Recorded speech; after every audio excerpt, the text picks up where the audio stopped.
নমস্কার দর্শক বন্ধু, পলিশ কুকিং অ্যান্ড লাইফস্টাইলে আপনাদের সবাইকে স্বাগত। আশা করি বন্ধুরা সবাই ভালো আছেন, আমিও ভালো আছি। আপনারা সবাই ভালো থাকুন, সুস্থ থাকুন, এই কামনাই রইল। আজকে আরেকটি নতুন রেসিপি নিয়ে আসলাম। দারুণ হয় রেসিপিটা। এটা হলো ডিম দিয়ে পেঁপে আলুর ঝোল, পাতলা ঝোল, বিনা মশলা, মানে কোনো গুঁড়ো মশলা আমি এখানে ইউজ করব না। লঙ্কার গুঁড়ো না, জিরের গুঁড়ো না, ধনের গুঁড়ো না, শুধু আমি কাঁচা লঙ্কা দিয়ে এই ডিমের ঝোলটা বানিয়েছি। দারুণ টেস্ট, আর সবাই খেতে পারবেন এই ডিমের ঝোলটা, বড় থেকে ছোট সবাই খেতে পারবে। আসুন বন্ধুরা, তাহলে আমি এই ডিমের ঝোলটা কেমন ভাবে রান্না করেছি আপনাদের সঙ্গে শেয়ার করি। এখানে 10টা ডিম নিয়েছি, পেঁপে আলুগুলো কেটে নিয়েছি টুকরো করে, এরকমভাবে টুকরো করে কেটে নিয়েছি। আদা রসুন নিয়েছি, এখানে পেঁয়াজ নিয়েছি। ডিমটাকে আগে সেদ্ধ করে নেবো, বসাবো ডিমটা গ্যাসে। ডিমটা সেদ্ধ বসিয়ে দিলাম গ্যাসের মধ্যে। ডিমগুলো সেদ্ধ হয়ে গেছে, ডিমটা এবার ছাড়িয়ে নেবো এক এক করে।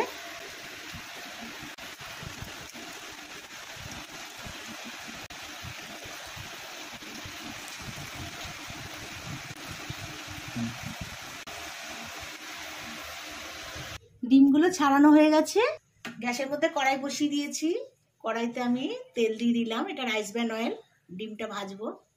তেলের মধ্যে আমি হলুদ গুঁড়ো দিয়ে দিলাম, দিয়ে এবারে ডিমগুলো এক এক করে দিলাম।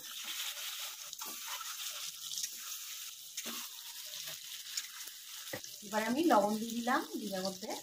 এবার ডিমটাকে ভেজে নেব।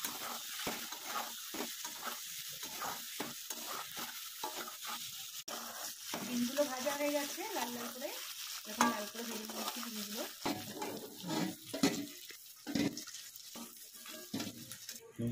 ডিমগুলো সব উঠিয়ে নিয়েছি, এরকম লাল করে ভেজে নিয়েছি। কড়াইয়ের মধ্যে আরেকটু তেল দিয়ে দিলাম, দুটো শুকনো লঙ্কা দিয়ে দিলাম, দুটো তেজপাতা দিয়ে দিলাম। এতে এমন মশলা কিছুই দেব না, কিন্তু টেস্ট হয় দুর্দান্ত। এটা সবাই খেতে পারবে। একদম লাইট ডিমের ঝোল, কোনো গুঁড়ো লঙ্কা বা গুঁড়ো মশলা কোনো ইউজ করবো না। এবার আমি আলু পেঁপেগুলো কড়াইয়ের মধ্যে দিয়ে দিলাম।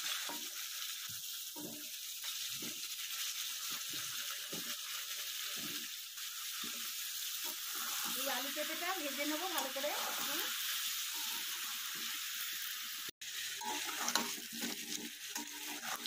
পেঁপে আলুগুলো ভাজা হয়ে গেছে লাল লাল করে। পেঁয়াজটা স্লাইস করে কেটে নিয়েছি, এখানে কয়েকটা কাঁচা লঙ্কা নিয়েছি, আদা রসুনটা পেস্ট করে নিয়েছি। এবারে স্লাইস করা পেঁয়াজটা দিয়ে দিলাম, দিয়ে একটু নেড়ে নেবো পেঁয়াজটা। লঙ্কা আমি আগে এখানে একটু ভেঙে এরকমভাবে দিলাম, আর কয়েকটা গোটা লঙ্কা এমনি দিয়ে দিই। ঝালটা আপনাদের মতন খাবেন, যেরকম যদি আপনারা সব ঝাল বেশি খেতে চান তাহলে সব লঙ্কাগুলোই ছিঁড়ে দিতে পারে। আমাদের ঝালটা খুব একটা বেশি খাই না, তাই জন্য দুখানা লঙ্কা এখানে ভেঙে দিলাম আর সব গোটা দিয়েছি।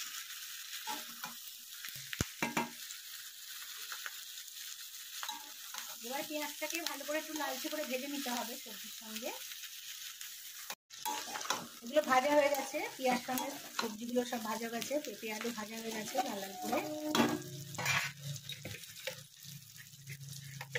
এবার আমি হলুদ গুঁড়ো দিয়ে দিলাম, পরিমাণ মতন লবণ দিয়ে দিলাম, একটু নেড়ে নিলাম। এবারে আদা রসুনের পেস্টটা দিয়ে দিলাম।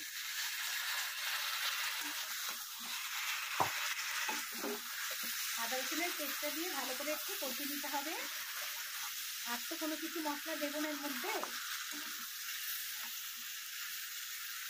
এই হলো ডিমের মশলা হয়ে গেছে, আর কিছু দেবো না। নুন হলুদ দিয়েই বলতে গেলে ডিমের ঝোলটা হচ্ছে, শুধু একটু আদা রসুন তো দিতেই হয়, ডিমের ঝোল বলে কথা।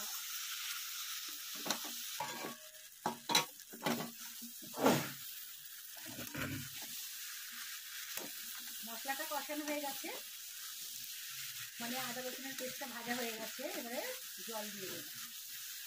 এবারে আমি জল আর একটু জল দেবো।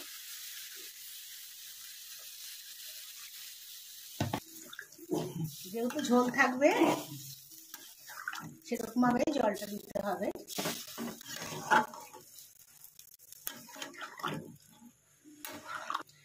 এটা কিছুক্ষণের জন্য ঢাকা দিয়ে রাখলাম, গ্যাসটা মিডিয়াম করে।